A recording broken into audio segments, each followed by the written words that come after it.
Welcome everybody to Self-Care and Wellness for All.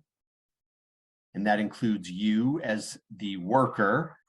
Because this is a learning community conversation and because we're going to talk about, hopefully, your specific experience, your thoughts, your understanding, maybe wellness or self-care behaviors that you engage in, our conversation may not necessarily reflect the official views of our funder, and that's perfectly okay for the purposes of our learning community conversation.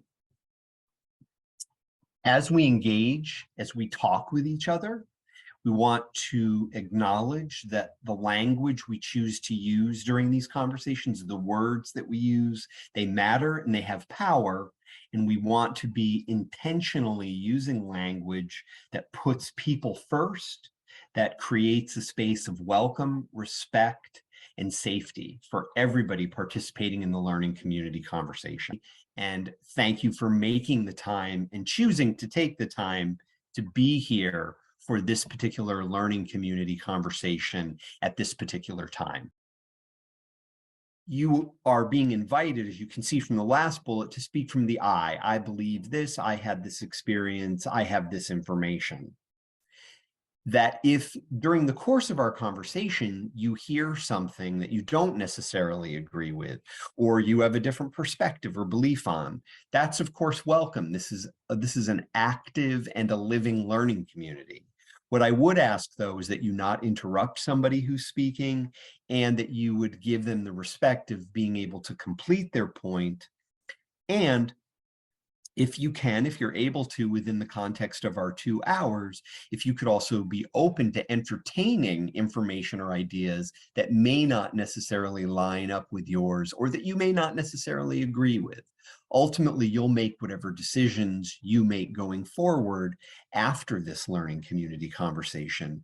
But part of the goal of a learning community conversation is for us to be able to share our perspectives and be impacted by them. So I would ask that you would give each other, and I will give you, and if you will give me, the respect of listening and allowing folks to make their points.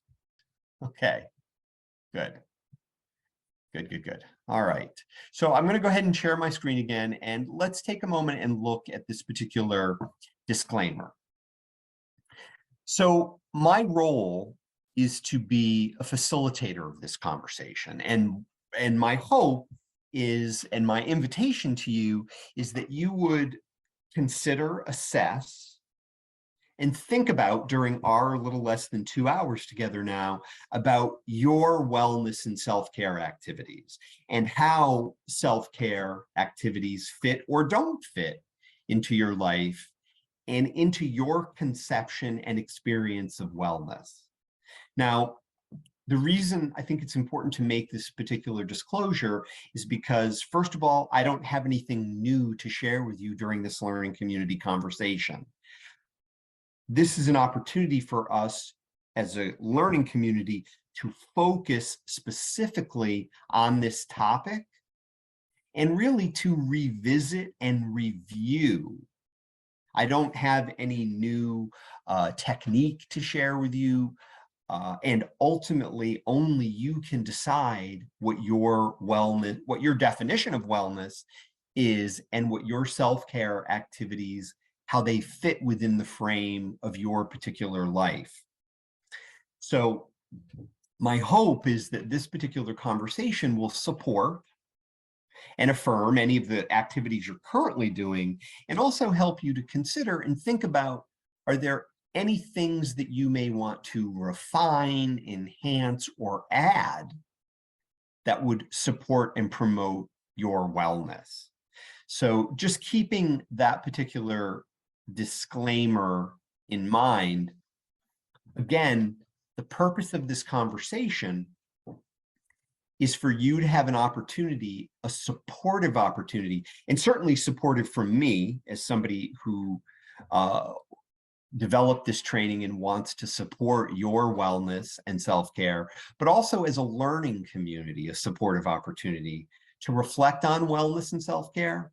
And we have some what I call micro self-care activities for us to engage in and reflect on during this particular conversation that will hopefully support your professional wellness, your wellness as you do your work. So that's really the major goal of this particular conversation. And probably the most difficult piece of this particular learning community conversation could be, and I'm going to ask you to comment on this, could be for you to carve out this full 2 hours that you will allow yourself to actually focus on self-care and wellness and do your best to manage any distractions that may come your particular way during this 2 hours. So we have a couple of learning objectives. We will talk a little bit about the golden rule, and many of you may remember that. We're going to talk a little bit about the difference between what is considered a classic stress cycle, or the stress cycle that used to complete itself prior to the modern day version of the stress cycle that we have. And this is based on a book that I'll just share with you as a resource. I'm not endorsing this book, but I can say that many people, including myself, have benefited from this particular book. And this idea of a classic and a modern day stress cycle, I found very intriguing and very helpful to understand my own relationship to wellness and self-care. We'll also talk a little bit about the ability to take a pause and the impact that a brief pause can actually have on us in our workday. And then we'll talk about probably a concept that people are very familiar with, an acronym HALT, H-A-L-T, and how that relates to self-care as kind of a process for doing an in-the-moment kind of spot check about where you are, checking in with yourself, basically. So in essence, those are our learning objectives. That's our goal for our particular conversation. And before we go to the golden rule, I'll tell you the book in just a moment, Jerry. I will reveal that as we go forward. So it's a really interesting book, actually. Before we go to the golden rule, I'm going to ask everybody to contemplate something. And I'm going to ask everybody to respond in the chat if they're able to do so. And we have, I would say, about 21 people in the learning community now. So if you think about this time that we have together, and now it's about an hour and 45 minutes.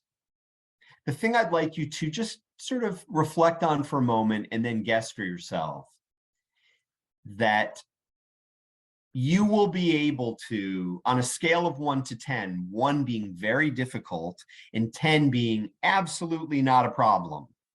So 1 on the scale is very difficult and 10 is absolutely no problem at all.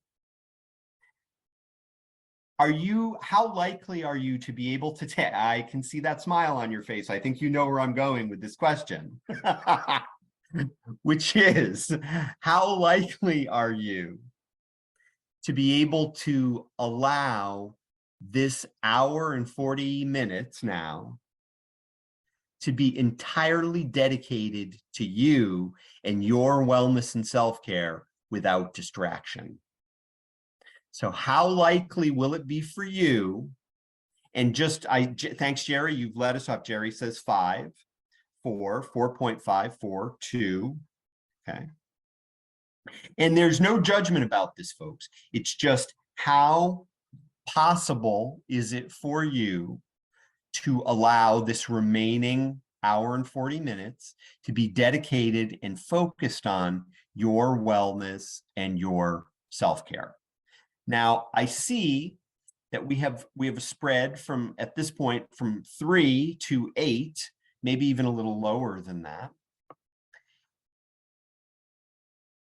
Yeah, we also have a 9.5. Yep, thanks, Don. Excellent.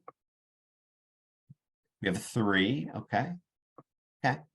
So I'm going to ask anybody who said below 5. And again, there's no anybody who said below 5. I would like to take a moment to invite you, if somebody would be willing to unmute and say what it is that's keeping you from being at least a 5. So what's on your plate? What's going on that's causing you to be at least below 5 at this particular point for this particular learning community conversation? And okay, so Mary writes responsible for a clinic. Ginger writes working 2 jobs. Okay. Okay. Yep. So again, responsible for a clinic and also taking a training at the same time on wellness and self-care. Working 2 jobs, also taking a training at the same time for wellness and self-care. And again, that's a reality. You know, we're not, this is not judgmental. This is simply just a reality, that these are the realities that people face in regard to managing what's on their plate and also being able to participate in something that's specifically for them. Because everybody who signed up for this particular learning community conversation, this is for you. This is, so the challenge that I would throw out to you, if you were below a 5, and again, this is just, I invite you to participate as best you can, see if you can maybe increase to a 5, if possible, and that may not be possible. But again, multiple things at the same time. Now, let me ask this. Anybody who was above a 5, who said that they were above a 5, what allows you to be above a 5 in terms of your ability to be able to participate in this particular learning community conversation? Anybody that was Maria, right? Go ahead, Maria, were you going to say something? Oh, I was just going to say what I wrote. Right now, unusually slow for any new referrals to our program. So I'm taking advantage of the time and doing things like this. Okay. So the fact that your workload has kind of slowed down a little bit has allowed this space to open up, and you're taking advantage of it. Got it. Anybody else who was above a 5? And let me go back to the, okay, that's Maria. Laura, you have a 7.5. I'm intrigued by the 0.5. Can you say a little bit what's causing you to be at 7.5 at this particular, go ahead, Laura. Yeah, so I was able to, luckily, I was able to like manage my time today. My workload isn't so big, but I do have somebody, but there's somebody outside the house like working. So there'll be a time during this, so I have to like go outside. Yeah. And kind of like talk to them a little bit about like what's going on. It won't take much, but they're doing something in the house. Got it. Got it. Thinking about that and other stuff.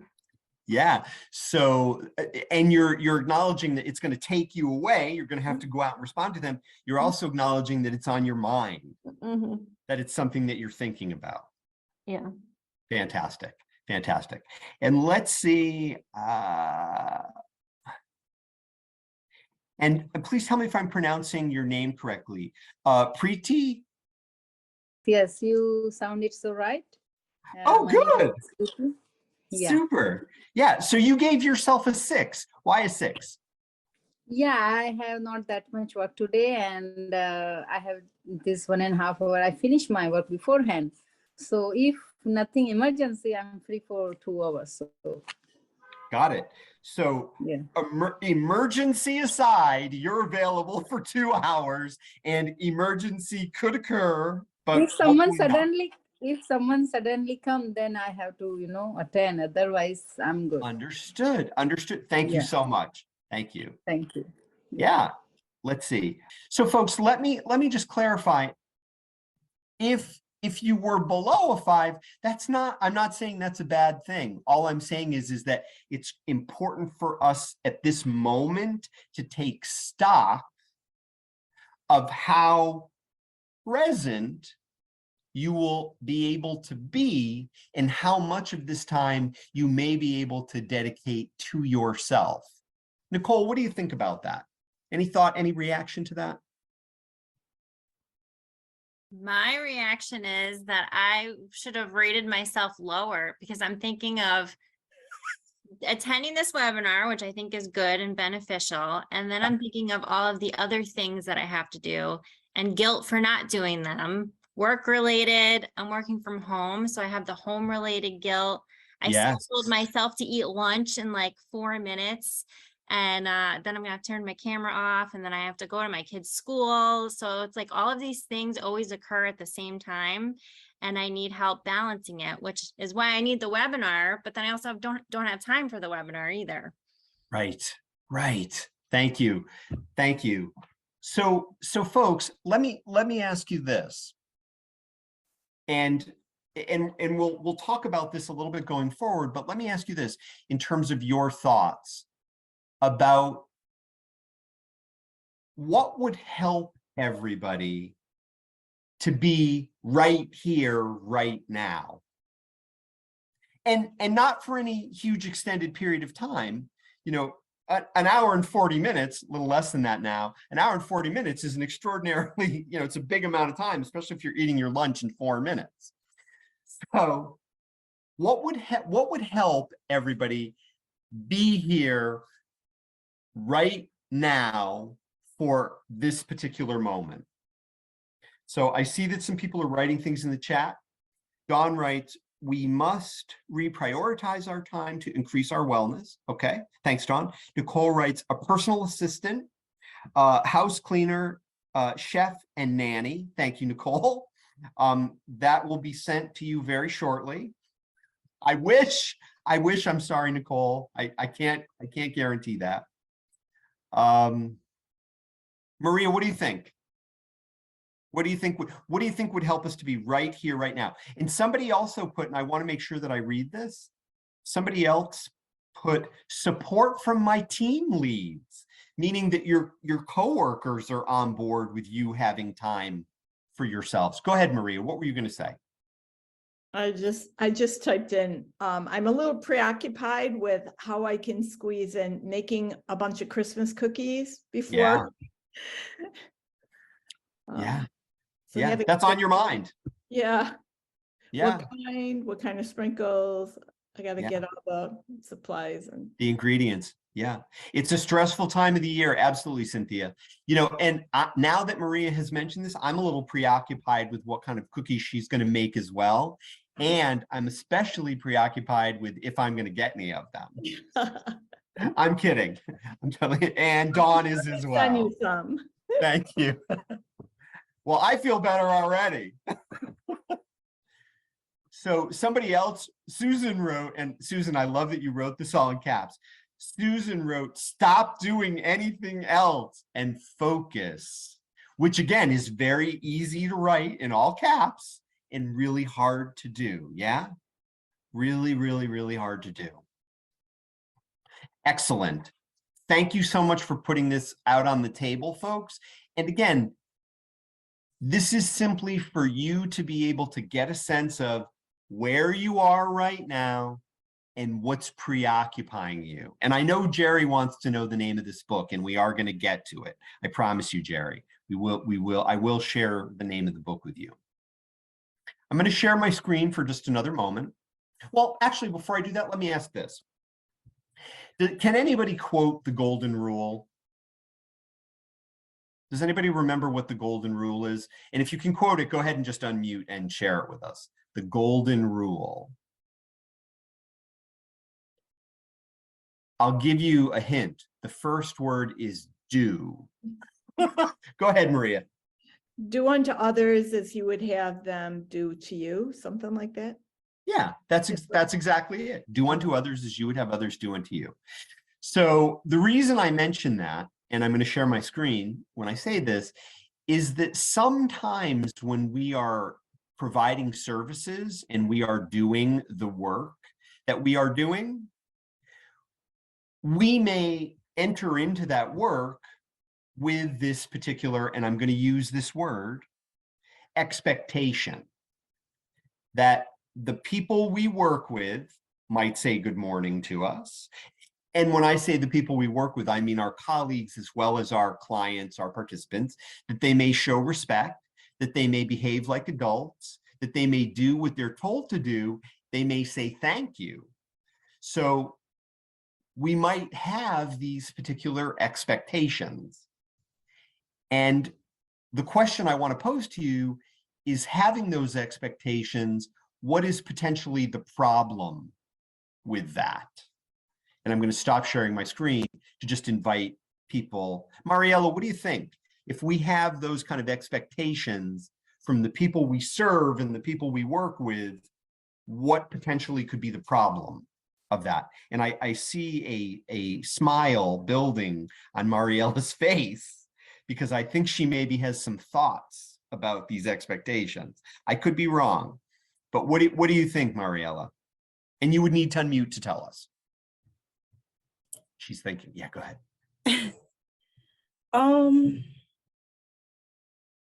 I personally don't take anything personal. Okay. Because I don't know what has happened to that person before coming into the office. Okay. I will say this for myself. Sometimes I come in and I'm like, I'm already thinking about, oh my God, I'm going to see so-and-so and I have to do a reassessment and so many things. And I just, boom, coming into my office. But then I realized, good morning, hi, thank you, but I don't know, I just try not to take it personal if they don't say anything. Yep.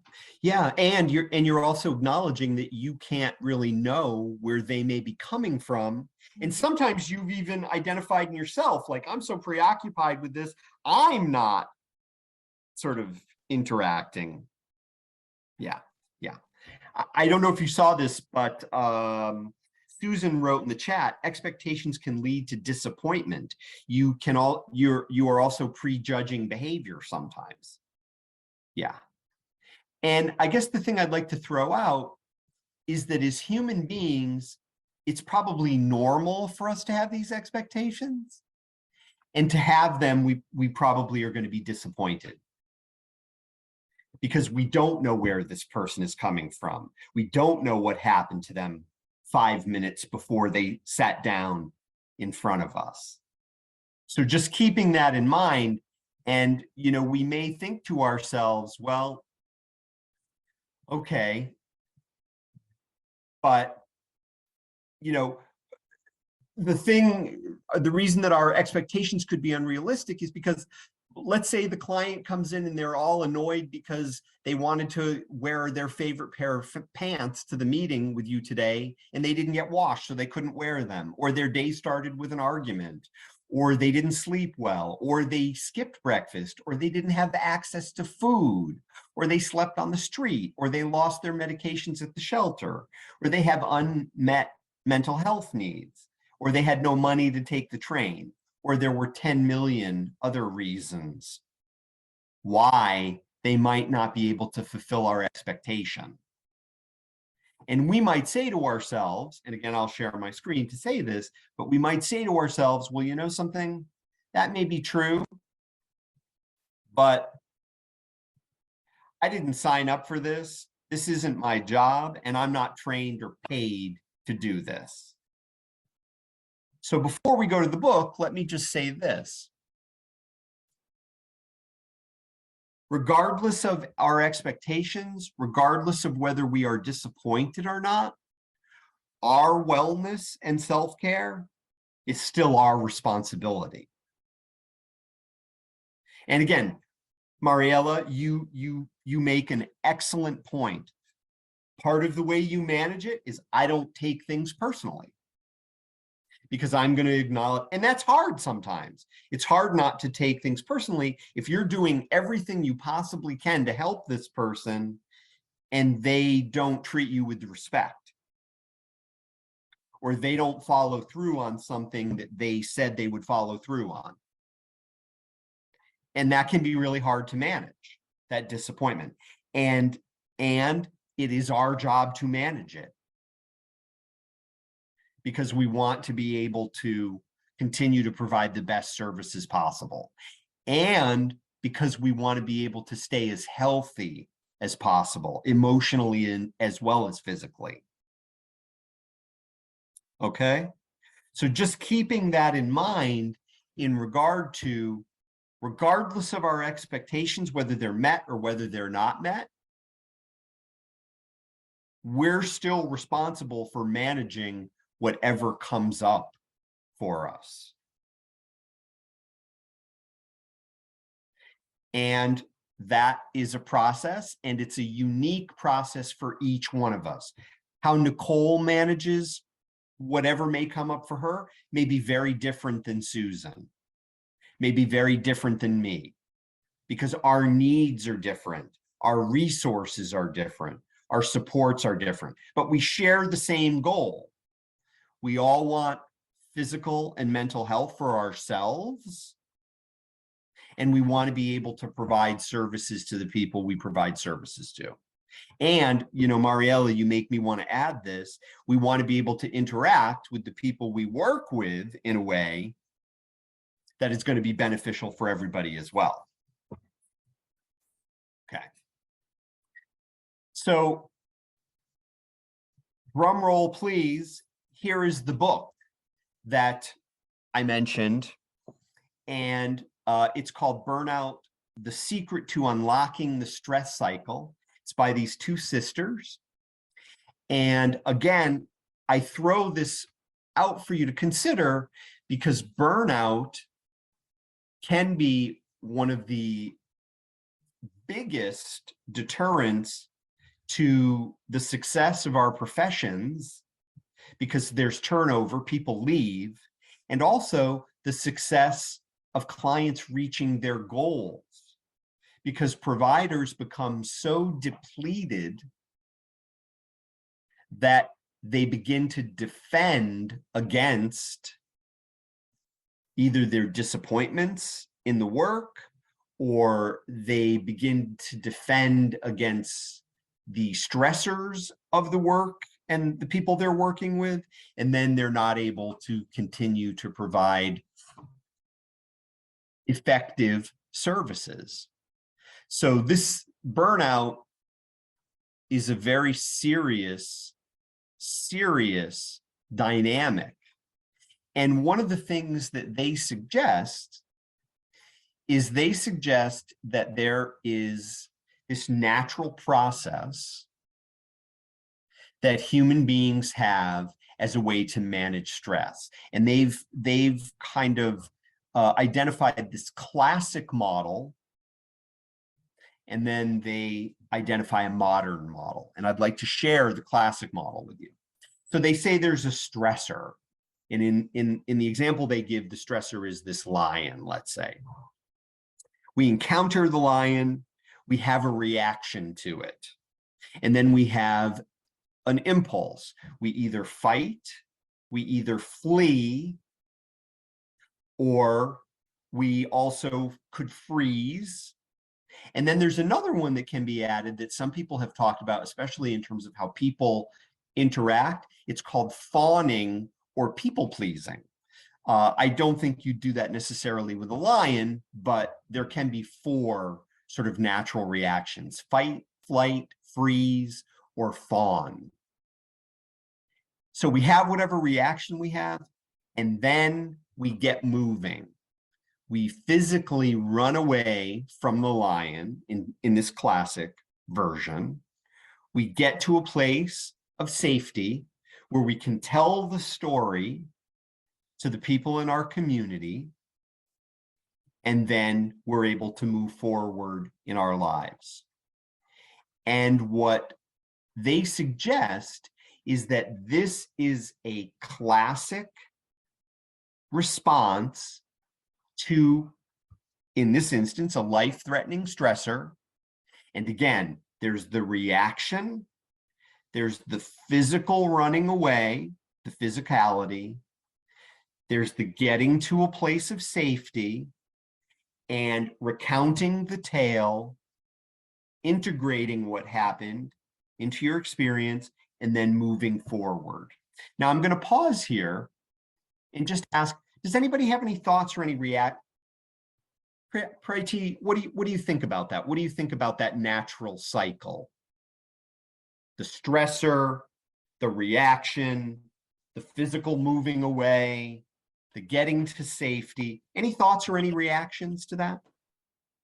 Yeah, that's a normal reaction because when people feel stressful, our body gives a signal, right? So we just immediately looking for the solution. That what's the immediate solution for that? In that situation, we can't think the far-sighted, the immediate one. Then what is that? If we are frightened, then we just run away from that situation. And then if we can think something else, then we can, yeah, that's the, I think, normal. Thank you. And you know, there are two things I want to underline that you said, because I think they're very rich. Our body gives us a signal.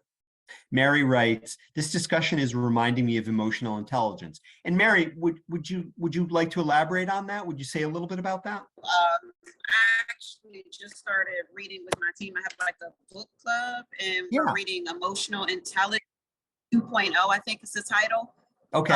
And I've just in the first 2 chapters, and it really talks about being able to, you know, recognize the fear and some of the symptoms and feelings that you get.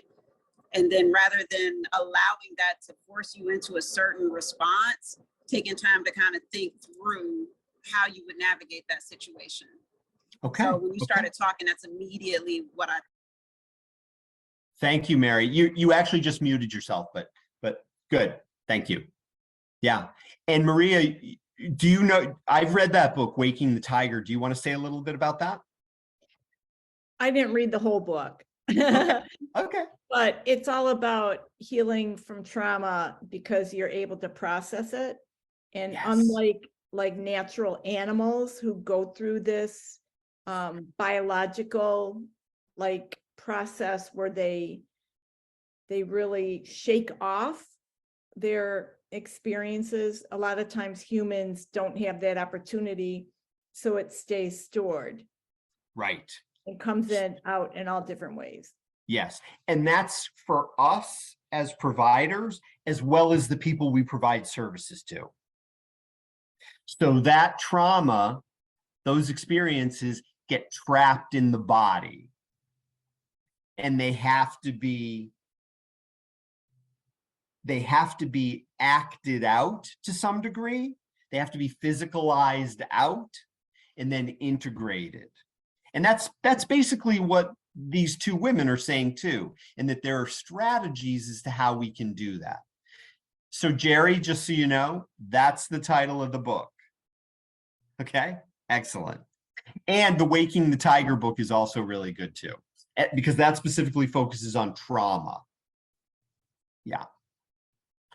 So now that's, as was said, that is the normal process. Okay, that's the classic sort of strategy of how people manage stress, how human beings manage stress. And remember, there's the reaction, there's the physical getting away from the reaction, the getting safety, recounting the tale, and then moving forward.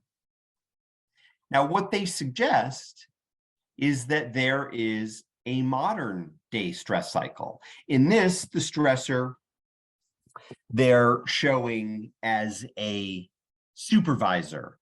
And I would say from this picture, this supervisor does not look too happy. And hopefully she's not pointing to the door like, get out, you're fired, but she doesn't look too happy. So what, again, here's the stress cycle, modern day stress cycle. Supervisor has a conversation with supervisee, Supervisee has a reaction, an emotional reaction to the stimulus from the supervisor. Again, because of the emotional reaction, there might be a desire to fight, flight, freeze, or fawn, people please. Okay, so those same 4 basic reactions come up, even though it's a different situation. It's not a lion this time, it's a supervisor. So those 4 things come up. Now, let me just pause here for a second. And Eula, I'm wondering if I could ask you this question. So Eula, if supervisor and a supervisee are having a conversation, supervisor says something that triggers a big reaction in the supervisee, and the supervisee feels the desire for flight, fight, freeze, or fawn, you know, the people-pleasing thing. Do you imagine that there could be any problem to any of those 4 reactions if the supervisee were to carry any one of those 4 out? Yeah, it could be. It could be a big problem. You know, Yeah. you don't want to get into a altercation with your supervisor for sure. Okay, know, so fight's out the window. Flight is not going to help you if you have something to say. You know, if you really want to get things off your chest with them, you know, that's not going to help you. Fawn ain't going to help you either. You know, the honesty that we ask from our patients, we have to practice that as well. Yep. And what'd you say? Fight, flight, fawn, Freeze. freeze. No, I'm never the freeze kind. Okay. Do you often feel, yeah, and Susan writes, and Susan, I could see that you wanted to react to this. Susan resorted to the chat. She said, none of these resolve anything. They don't. So the person has the impulse, but none of their natural reactions can resolve anything. Nope. So where does that leave the supervisee? You got to be able to speak your mind. You have to be able to talk, you know, and say whatever it is, you know. That's the whole purpose of having that session with the supervisor, you know, get things out, you know, ask questions, you know, learn new things, you know. Right. What the session is for. So right. And what they suggest is that sometimes the supervisee or the staff person may not advocate respectfully. Mary is suggesting, all again, which are very high level skills, right? That are hard to do if you're in the moment of any of those. Yeah. Right. So this is what they suggest happens. They suggest that what happens is that the impulse occurs, the person can't act the impulse out for all the reasons that Eula gave, can't act them out, they can't run away, so they're stuck there, and they can't get back to a place of safety necessarily because they're too filled with the situation, so they're stuck with all the emotions, and the cycle keeps continuing. Because they may not at that moment have the capacity, and I'm going to use what are for themselves because of what's going on in the moment. And again, this is one stressor, and this is a stressor between stressors that occur between other colleagues, stressors that may occur between clients and service providers. So all that gets added up.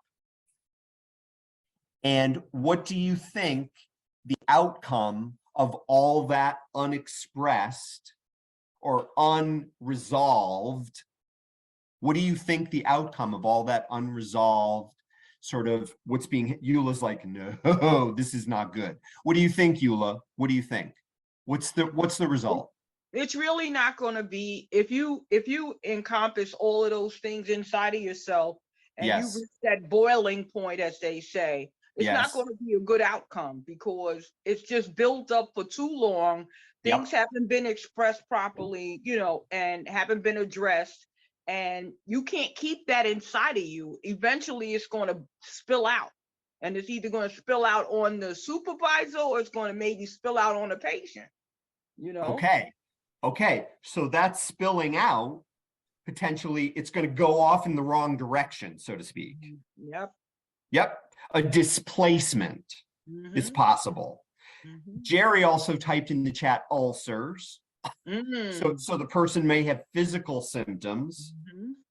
They might have emotional symptoms.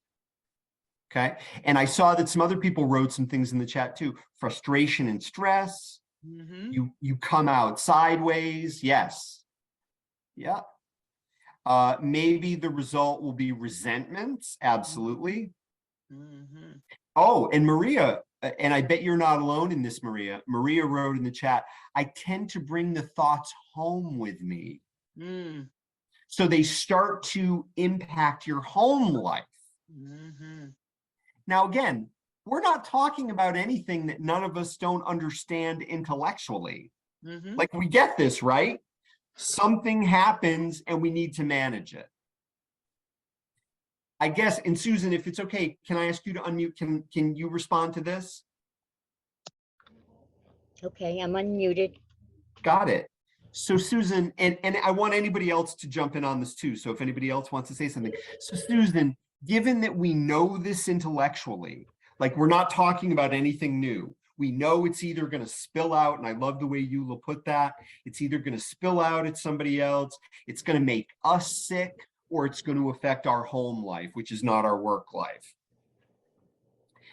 Given that everybody who's probably participating in this learning community conversation knows that, why do you think it still happens? I think it's a natural reaction to situations. We don't give ourselves the time to think about it. We don't, okay, there's not a plan in place because we're coming from our emotions. We're not coming from our head. We're responding to the words that we hear. Yep. And we're responding to the situation that is, rather than taking a step away and giving yourself a chance to gather your thoughts. Okay. Okay. And some people call that a moratorium. You can pause, you can step away, gather your thoughts, and then come back to it. And that's a strategy to manage, right, Susan? Yes. Okay. Thank you. So folks, building on what Susan said and the question that I asked, given that we know that we're in stressful situations, given that we know we can't act on our impulse, like Eula's saying, it's probably not going to be a good idea if we get into an altercation with our boss. We can't necessarily run out of the office. If we're people pleasing, we didn't get it off our chest, nothing is resolved. And if we freeze, we're still stuck with it. And given we know the outcome of being stuck with it, what gets in the way of, in addition to what Susan said, what gets in the way of our ability to manage that stress? What else gets, go ahead, Eula, what do you think? I think fear gets in the way. We become fearful, you know, because all the things are building up and we don't know how we're going to react when it really explodes. We don't know how we're going to do it. Okay. So this mounting like snowball of fear just keeps building. Heidi, what do you think? What do you think keeps people from managing what is there? Any thoughts, Heidi, about that? And I see that Maria wrote something in the chat.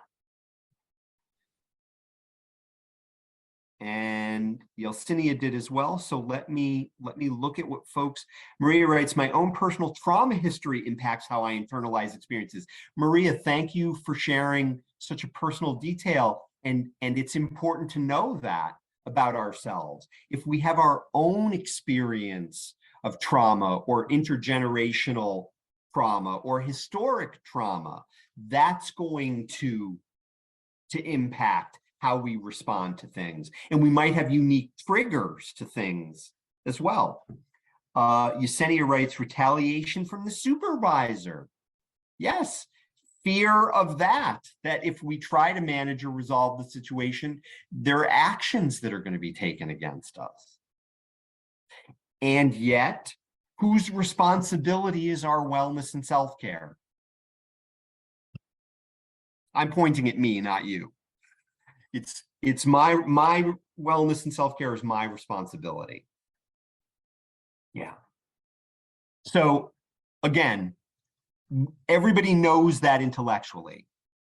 And this is an opportunity to be reminded of that. So Mary writes in the chat, let's see. Well said, our invisible book bag or trunk behind us. Very true, Maria. Yes. Yeah, because that's part of who we are, right, Mary? We all have our own unique experience that we bring to any situation. And it does impact how we manage stress and how we respond to things. Okay. All right. So I'm going to share my screen again. So again, this modern day stress cycle in many ways keeps us sunk or trapped in all this stuff building up. And again, we get stuck in it because there are things that happen repeatedly. You know, maybe it's situations with colleagues or supervisors. Maybe it's situations with participants and clients. Maybe it's a combination of those things. And maybe we don't deal with it because it's not considered socially appropriate, or we fear that there could be retribution. And sometimes it may feel safer in the moment to not address the situation. But again, I think the thing we're acknowledging here is that there can be long-term physical, emotional, and I'll go so far as to say spiritual impacts of not addressing what comes up for us. And ultimately, it leaves us underwater and overwhelmed. So in this book, Burnout, Unlocking the Stress Cycle, they identify this classic stress cycle and the modern one that leaves us kind of stuck with what's going on. And they suggest that there are a number of activities, none of which are going to be new to you, but there are a number of activities that can be engaged in to manage the stress cycle. And I guess before I show you these, because you know what they are, I'm going to ask you to kind of weigh in using the chat. If you were going to use your best thinking and the knowledge that you have, what would you say they might recommend? And I don't know, there could be people in our learning community who have read this book, but what would you imagine, based on what you know, what you believe, what you've experienced, what would you imagine would be their number one recommendation that would be a healthy response to managing the stress cycle in our modern day life? What do you think they are going to suggest is the number one thing? And you can write it in the chat. Jerry says, take a deep breath. Talking it out, or exercise. Have one person, oh, great, they're coming in fast and furious. Let's try and hear from everybody on this. Having one person you can be honest with and talk. Use leave appropriately.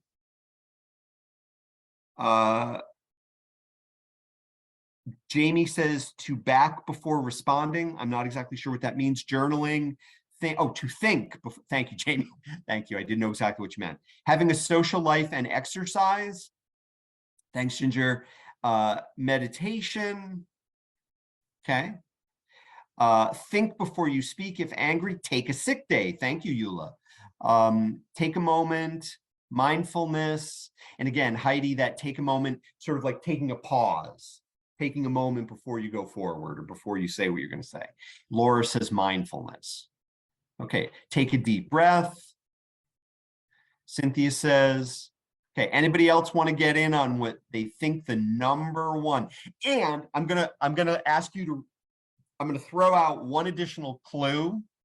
And if you want to change your answer, you can, but you don't have to. But here's the one additional clue. Remember the classic stress cycle and what happened after the person had the reaction. What would be a modern equivalent? Desiree writes, get active. Yeah. Okay, and a number of people have said exercise. So, all right, everybody, drum roll, please. Here's the top recommendation that they throw out, which is physical activity. And again, that's different for everybody. Everybody has a different ableness in terms of their ability to engage in physical activity, their interest engaging in physical activity. But again, one of the things that they have found in their research and that they share in the conversation of their book is that physical activity is probably one of the best ways to manage that stress, because as was said earlier, and I think Maria said this, the idea that stress is physicalized and gets trapped in the body, and through physical activity, you can sort of work through that stress. Now, I'm going to ask everybody, and I'm going to do this myself. I'm going to ask everybody to do this. We're a learning community. We're all making I statements here. On a scale of 1 to 10, physical activity is something I regularly engage in. 1 is no, I don't. And 10 is I engage in some physical activity every day. So we've got a couple of 10s, we've got a 5. Okay, I'm going to put mine in. Okay, I'm putting mine in. And you will know later on why I give myself at least this. And I'm being very generous with myself. I give myself a 2.5. Now, and I'll tell you something that's ironic about that is that, hold on, I'm going to put it in the chat for everybody, 2.5. Something that's ironic about that, and you tell me if this makes sense, I actually like physical activity a lot. I really do. I like to hike, I like to bike, I like to swim, I like to walk. I love all those things, but I still give myself a 2.5. What do you think about that? Why do you think I would, Jerry, what do you think? Why would I give myself a 2.5 even though I like all those activities? You're leaving your room for expansion. Well, thank you. And that's a very generous way of looking at it. Thank you, Jerry. Jerry, I knew I liked you for many reasons. No, it's not really that. Maria's got it. It's time constraints. It's time. And let me be very honest. I don't make the time. I'm going to say that again. I don't make the time. Okay, that's on me. And that's why I love doing this conversation, because I can admit that, and hopefully I can maybe make, yeah, Yuli, you agree with that. You don't make the time either. It's hard to make the time, that's true. But you know what? My mental, physical, and spiritual health depend on it. Yeah, go ahead. Go ahead, Priti. Go ahead. You wanted to say something. Yeah, in exercise, we always say, oh, I don't get time because I am very busy, this, that. So because we have some misconception that only in the morning we do exercise, and we are, all the time, oh, we miss in the morning, then the full day we just missed it and I don't do it. No, but sometimes we have to be a little flexible that, okay, I didn't do in the morning, that's okay. After food, I can walk. In the office also, I can walk for like 500 steps or something. Yeah, we have to make it possible like this, like a chair exercise. Or if whole day I didn't get time, then before sleep maybe I can, while watching my phone or TV something, I can walk a little bit. That's how we can't say that we have to be a little flexible, that it's okay, not in the morning, then during the day, anytime. So Yep. that's how we can, just don't miss exercise. So at least sometimes in a day. So if when people say that, oh, I don't have time, I'm like 5 minutes before sleep or after food or in the office sometimes, So Yeah. that's my, Yeah. Yeah. yeah. Can I make a confession to you? Yeah. I know that. I totally know what you're saying. And Dawn even wrote in capitals, flexibility is mandatory. I agree with both of you so much. And again, the thing I have to own, and I'm only speaking for myself, You're right. I still don't do it. And who is that on? It's on me. It's on me. Yeah. But thank you for reminding me that it's okay to be flexible. Yeah. We can't That's be great. harsh to ourselves, right? We have Yes. to be very Flexible. pampering ourselves. Yeah. Yeah. Thank you.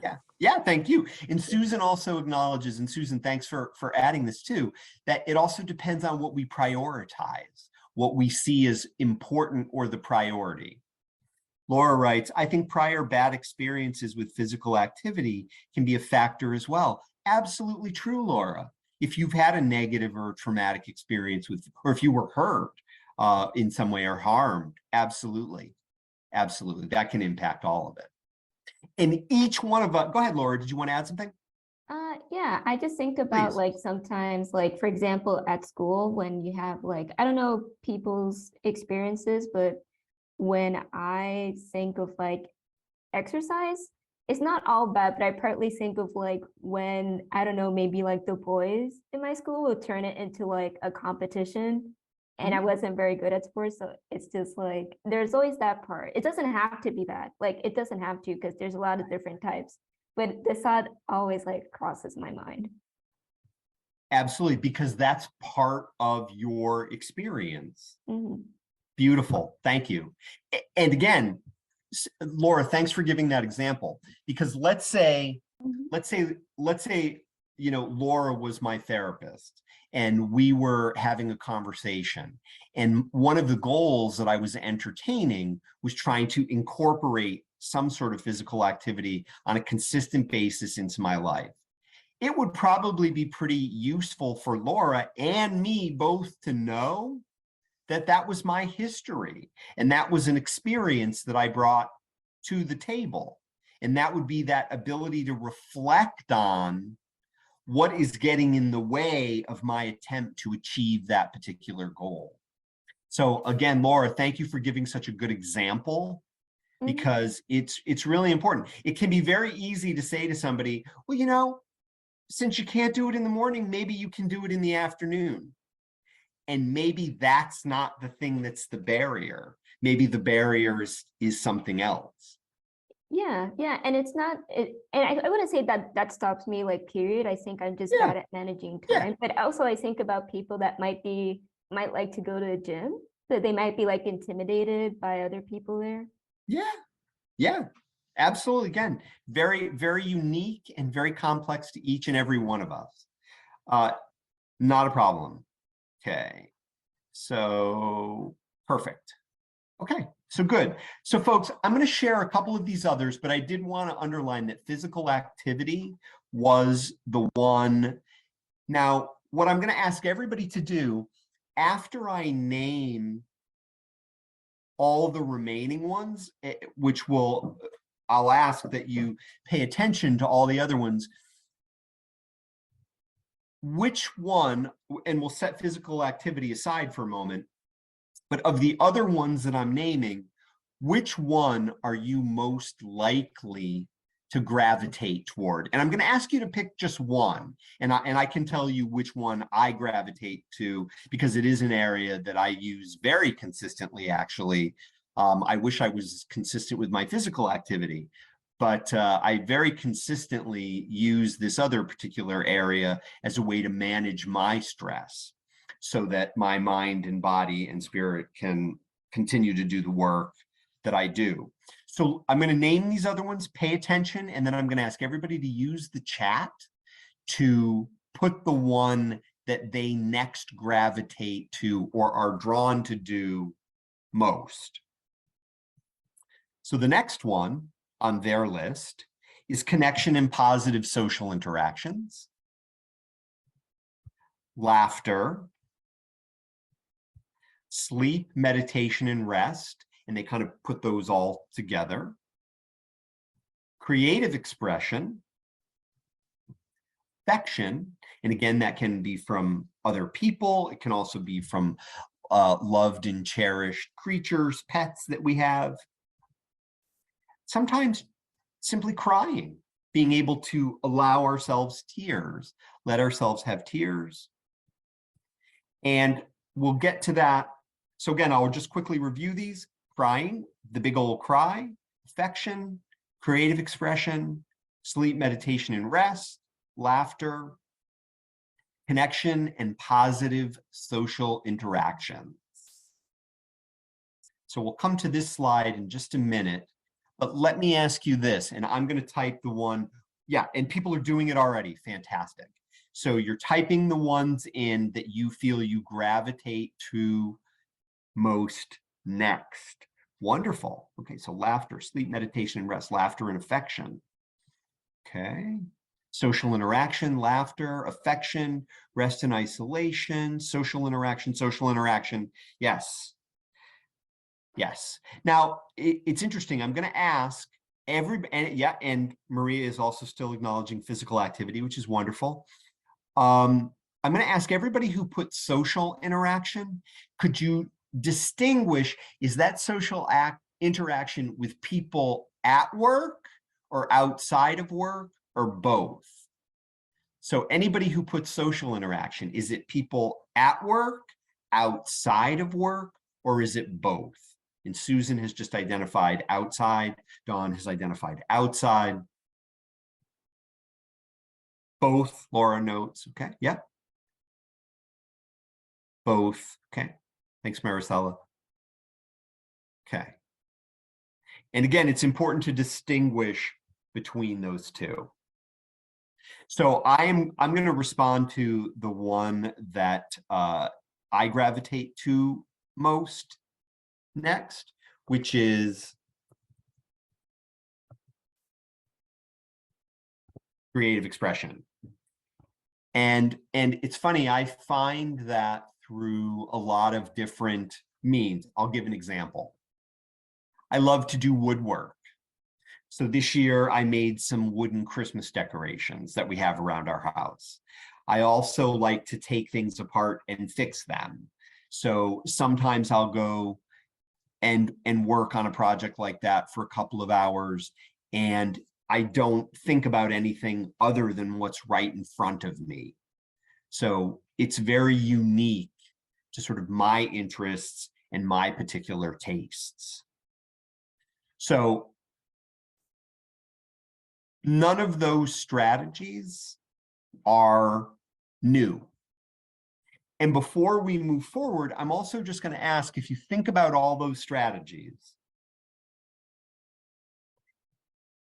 use the chat, which one of them would be least interesting for you, or which one would least draw your attention of all those strategies that we discussed? The physical activity, the connection, the social interactions, rest, meditation, or sleep, creative expression, laughter, affection, a big cry.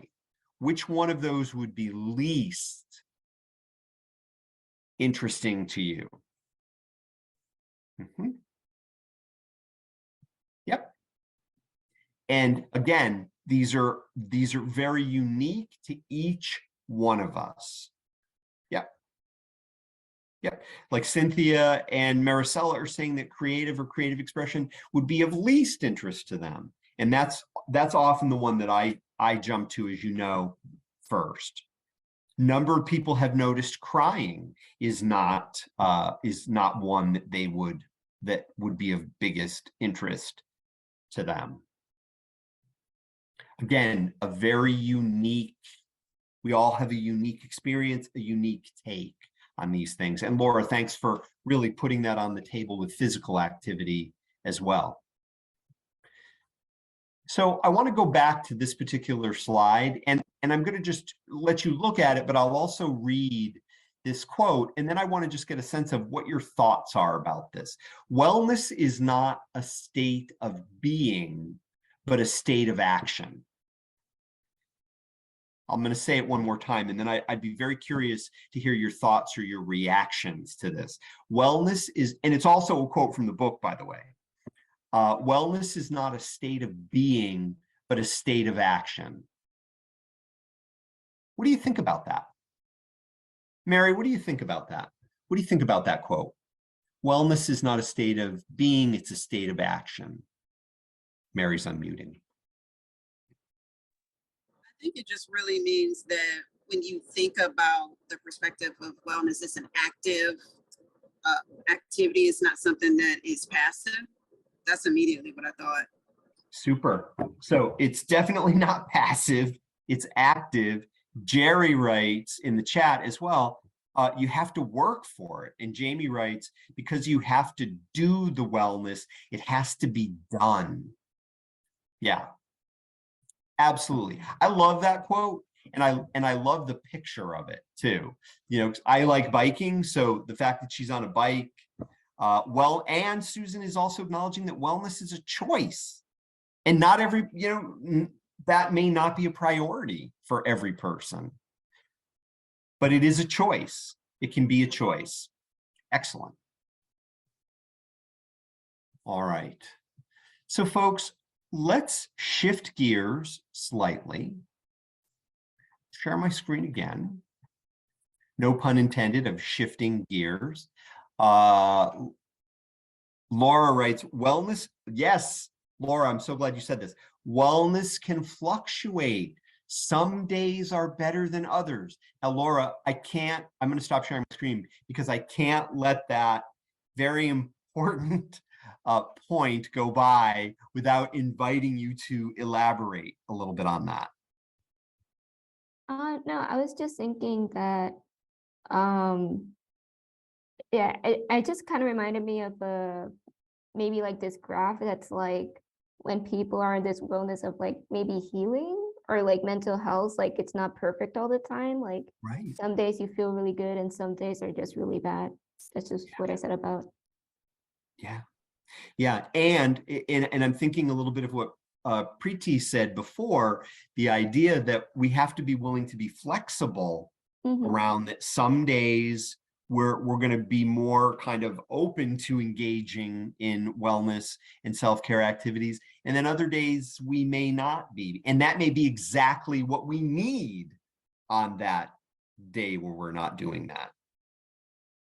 Yeah. And it would be so much easier if we could really think about it like, oh, it's a recipe. You add ingredient A, B, and C, and then you get a wellness cake. But every day the cake is different. So we have to be flexible enough and also in tune enough to know what we might need in a particular day and accept, like you're saying, Laura, that there are going to be fluctuations in that process. Yeah. You want to add anything else to that, Laura? No, that's all I wanted to say. Super. Thank you so much. Thank you. All right.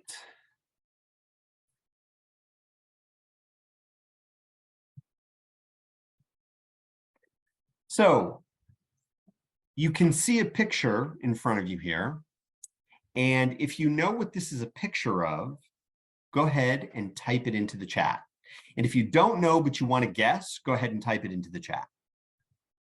And what I can confirm for you as you're looking at this picture and figuring out what it is and typing it into the chat, I can confirm to you that I have been to this place currently 11 times. Yes, it is the Grand Canyon. Now, I'm going to ask a question, and then yes, it's the Grand Canyon. Great, people are really recognizing it. And I'm proud to say I took this picture when I was there. I can't remember which time it was when I was there. But I'm going to stop sharing my screen for just a moment, and I'm going to ask, let me ask Susan. What is your thought about why I may have gone to the Grand Canyon? By the way, I reside in upstate New York. I am in Central Valley, New York, which some people wouldn't say is upstate, but I'm in New York State. So Susan, what would you imagine or make of the reality that I've been to the Grand Canyon 11 times? Well, obviously you like it. I knew I was calling on the right person to answer this question. I have a lot of thoughts, though, about the national parks in America. And I truly believe that, especially for our first responders that help people that go to war for us, that each and every one of them should be given the opportunity to visit every national park in the United States. If I were a first responder or I was a veteran, that would be very healing for me. Because as you know, I've been to the Grand Canyon 11 times. And I've been there because I like it a lot. And I can tell you, every time I've hiked the Grand Canyon, I say to myself, I'm never going to do that again. And then I go back because it helps me manage my stress. And Susan, thank you so much for sharing your thought about that, because I agree with you. I think for some people, that could be a very healing experience. And what a wonderful gift to give people, like unlimited access for free to all the national parks in our beautiful, we're very fortunate in this country with the national parks that we have. Thank you. So I showed that, folks, because again, I want us to think about our wellness and our self-care activities / prescription is very unique to us. And I don't know if you know about this particular statistic, but I think it's 90% of people who go to the Grand Canyon never go into the canyon. They only look at it from the rim, and that's enough for them, and that's fine. But again, I mention that because everybody's prescription is unique. And this is an opportunity for you to be thinking about yours. This is another part of my wellness and self-care, which helps contribute to my 3.5 of physical activity, is I walk this dog. And for extra credit, if you know what breed, thank you. I took that photo too, Susan. I also like to take photos, and I've never quite put that together, but I do. If for extra credit, if you know what breed this dog is, type it into the chat. I will give you a hint. This particular breed of dog does not bark. They do not bark, which also lowers my stress. They do require walking, which is good for my physical activity. And then the last thing I will show you, again, a little bit of self-disclosure here. You may remember I said I like to take things apart and put them back together. Well, I love clocks, and I would never take this clock apart because I'm not skilled enough to put it back together. But I do have other clocks that I take apart and put back together.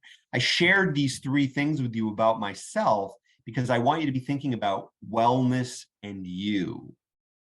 What are the unique, idiosyncratic things that are special to you and about you that fulfill you, feed you, and help you to manage the stress that you have? One other thing I want to point out about all 3 of these things is they have nothing to do with my work. They are separate and apart from my job, and they contribute to my wellness so I can do my job. So as we sort of move forward in this particular conversation, I'd like us to engage in a little activity together, which I call a pause. Now I'm going to demonstrate something to you, and I'm going to invite all of us to do this. So that means if you can, take everything that you have in your hands out of your hands and allow yourself to be as comfortable as you possibly can be wherever you're sitting. And again, to the degree that you can during our conversation. Now, there are a number of folks that I can't see. So again, you're on the honor system here. Please participate to the degree that you can. I'm going to demonstrate this first and explain it to you, and then you'll do this on your own, okay? And this is what we're all taking a pause together. So what I'm going to ask everybody to do in their own time when you do it, but I'm just demonstrating it now, is you're going to take a breath in. You're going to hold it for just a couple of seconds. Then you're going to let it out and hold that for a couple of seconds. And then you'll take your next breath in. And you'll do the same thing. So you're going to breathe in, hold it for a couple of seconds, let it out, hold it for a couple of seconds, and then breathe in again. Now, what I'm going to ask everybody to do, and when you're done, just type a Y in the chat. But when you're done, I'm going to ask everybody to take 4 breaths like that with the pause in them. And when you're done, just type a Y in the chat. If you want to do it with your eyes closed, the breathing, that's fine. You don't have to. But if you want to do it with your eyes closed, you can. And please do it in your own time because we all breathe differently. So again, I'm going to do it and you do it, and we'll do 4 breaths together and then we'll talk about it. Okay? So feel free to begin. And again, once you've taken your breaths, go ahead and just type a Y in the chat. And what I'm going to ask you to do now is just check in with yourself. And if you could use one word to describe how you feel right now, right in this moment, just type it in the chat. One word that describes how you feel right now, right in this moment. Okay. And there's no wrong word here. It's just whatever you feel, folks. So whatever you may feel in this particular moment, how you feel after having taken those 4 breaths, how you feel right in this particular moment. There's no wrong answer here. It's just how you feel. Okay. So a number of people have put present, peaceful, calm, relaxed, sleepy, rested. I'm going to use 2 words. I know I said 1, but I'm using 2, sorry. Oh, well, I saw somebody else use 2, and I feel the same way they do. So I'll put 2 in as well. Still. Thank you, Osiris. Still, yeah. So folks, I want to acknowledge, first of all, thank you for doing that together. I really appreciate being able to do that as a learning community together. And I just want to acknowledge that was 4 breaths. Okay, that was simply 4 breaths where you paused. And the thing I invite you to consider is you can do that as kind of a micro or a mini wellness and self-care activity anytime you need to. 4 breaths with the pause. Okay? And I'm going to share my screen again and just remind you that you can do that anytime you need to. And it's a way, if you choose to, you can start again at any moment. And you can start again from a place of that feeling of at ease or relaxation or peace or stillness. And I just throw that out there to you. I know it's not a new tool. I know it's not a tool that people probably don't use. Can you share that peace photo with us? Absolutely. And what I can tell you is when you complete your evaluation, which you'll be getting very soon, when you complete that evaluation, we will send you a copy of these particular slides that has the images that you could post them, you can print them, you can do whatever, share them with anybody, you can do whatever you like with them. Now, I'm going to stop sharing my screen for just a moment because I want to ask a question that and again, I want you to think about you and your day. And I know that's going to be different. Every day is going to be different. We have to acknowledge that sort of fluctuation and have that flexibility that we talked about. But when you think about that mini activity of the pause on a scale of 1 to 10, 1 being not very likely and 10 being extremely likely, how likely are you to do that at least 3 more times this week? How likely are you to do that intentionally at least 3 more times this week? And there's no right or wrong here. You're just assessing for yourself. How likely are you to do that at least 3 more times this week? Yeah. And Eula, thanks for sort of not putting a number and simply saying, I will try. And Susan writes, very likely, as long as I remember. As long as I remember. And maybe that's where the picture can be helpful. Because if you were to hang that picture up, you could say, I remember that learning community conversation. And I could practice a pause. I just throw it out there to you. These are tools that we have at our disposal that we can use at any moment that we might need. And you can start over again. Okay. All right, I'm going to share my screen again.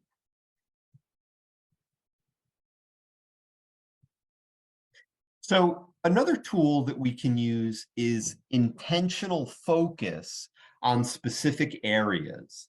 And we can do a mini version of this actually right now. And again, I'm going to ask you to bring your attention to yourself.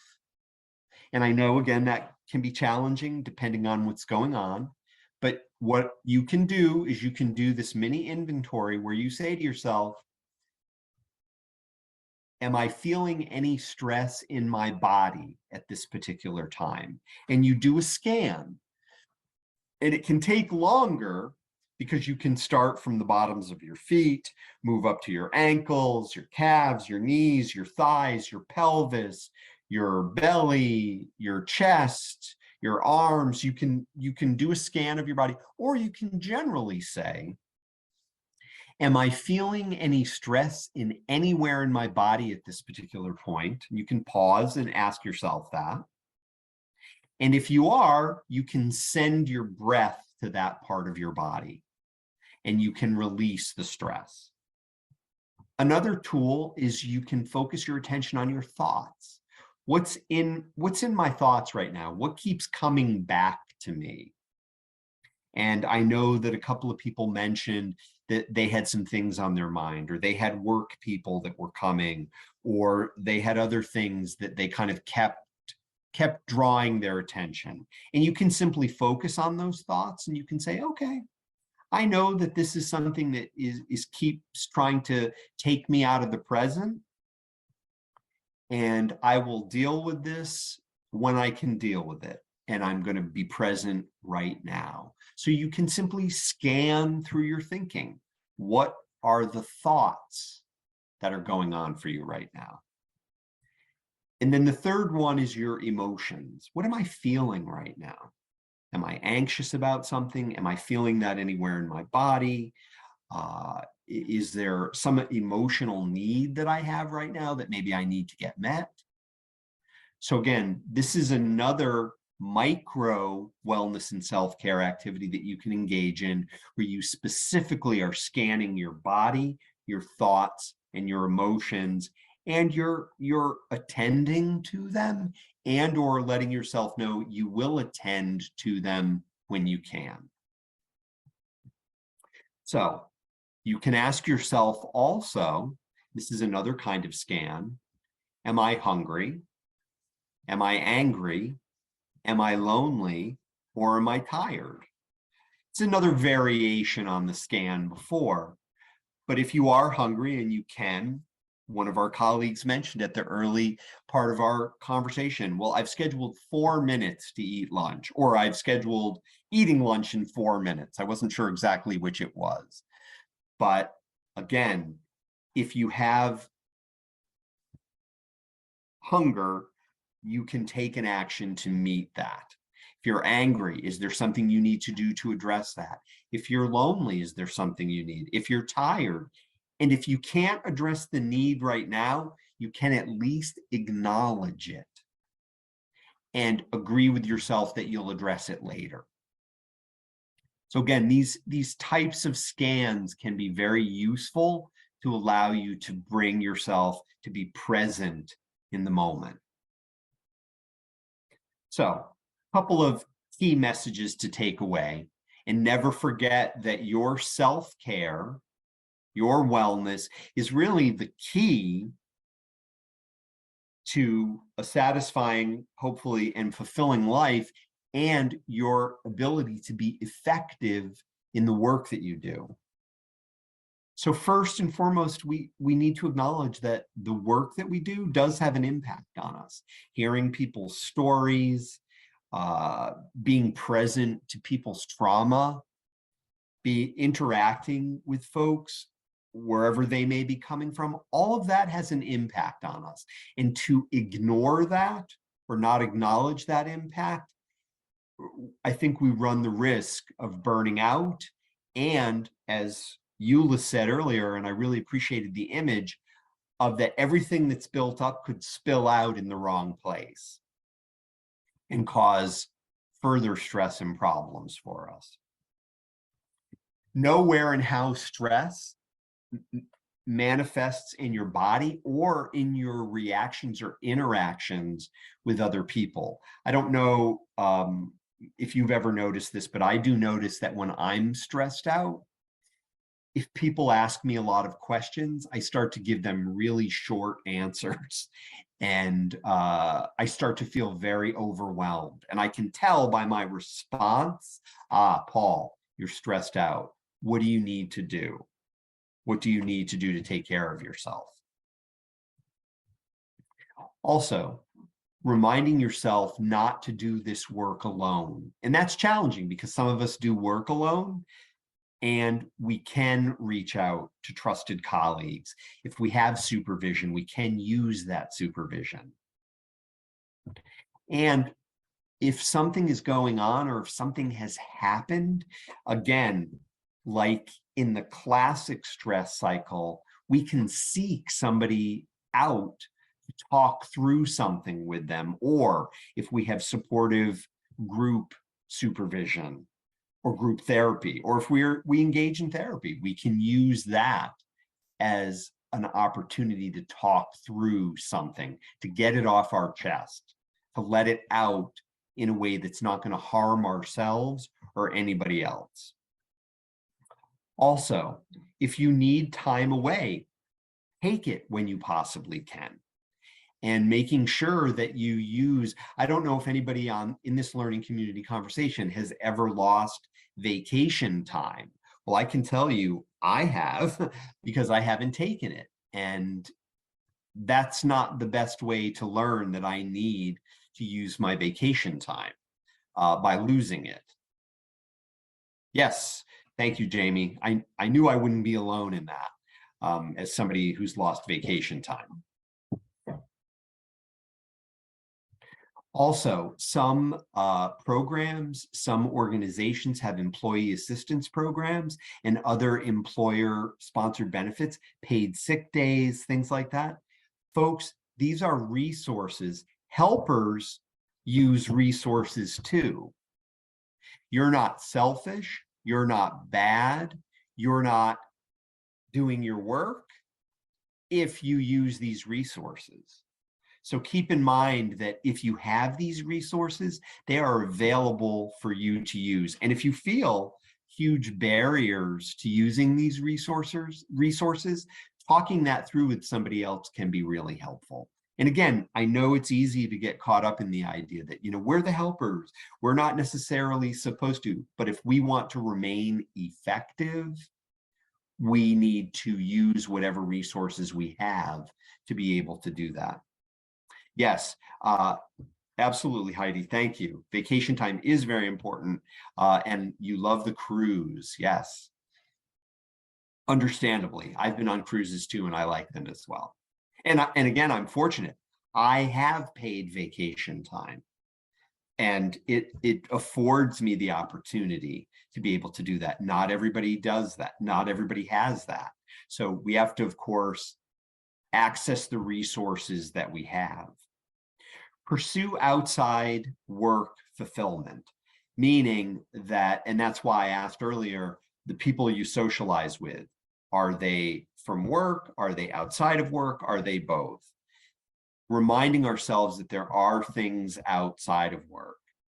I can tell you one time in my career, I used to provide direct services to people living with HIV and AIDS. And I found, after doing that for a little over 12 years, that I started to fall into a pattern where many of my social relationships were connected to work. And of course, in even social settings, we were talking about work.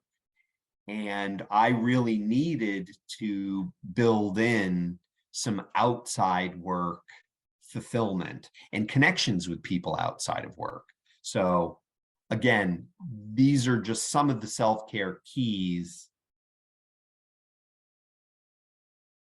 Oh no, Johnny writes that that their job will call them on vacation. That's a boundary issue, and those can be so hard in terms of setting boundaries ourselves, and then other people setting boundaries with us, and that can definitely require some creative management in order to keep the boundaries in place. So a couple of things to consider. That, like that slide said, wellness is not a state of being, it's a state of action.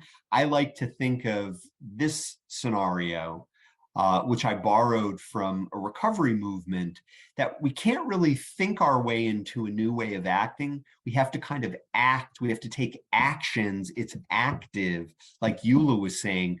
We have to act our way into a new way of thinking. That if we start to take these actions, they will impact the way we think and the way we feel, of course. So before I give you the final slide, which you saw there, but before I give it to you so that you can scan the QR code or click the live link, I'm going to ask you to just take a moment and remember, wellness and self-care is unique for everybody that's in this learning community. And much of what we talked about was simply reviewing these many things that we know help. But the thing I'm going to ask everybody to consider and reflect on is, if you think about our brief time together, what's one takeaway from this brief time together that will go with you when we all say, have a good afternoon and happy and safe holidays? What's one takeaway from our time together that will go with you after we conclude this conversation? And if you could, just feel free to type it in the chat so that you can share it with everybody in the learning community. And I'll try and read them out loud as well. Mary writes, my intention and use deep breathing. Jerry writes, fellowship. Eula, take my vacation, all in caps. Yes. Anything else, folks? Just one takeaway. There's no right or wrong here. It's just whatever a takeaway for you. The importance of self-care, being intentional, validating the importance of self-care. Yes, thank you, Maria. To use meditation more often, okay? Be intentional with pauses, okay? Thanks, Laura. Okay. Yeah, take annual leave, okay? Take some rest. I need to say no to other and say yes to me. Thanks, Dawn, and thanks for putting that in writing. Susan, I'm responsible for my feelings and behavior. Yes, I knew what you meant, Dawn. Others, yes. Preeti writes, focus on ourselves too. Yeah, as opposed to just the people we may be providing services to. Reagan, maintain intentionality.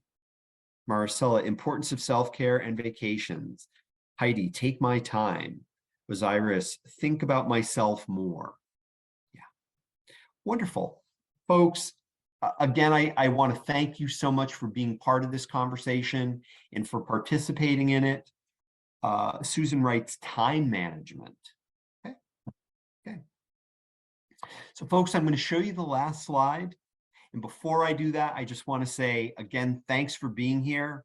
Please have safe, happy, healthy holiday season to you and to your loved ones. And we'll look forward to seeing you in the new year.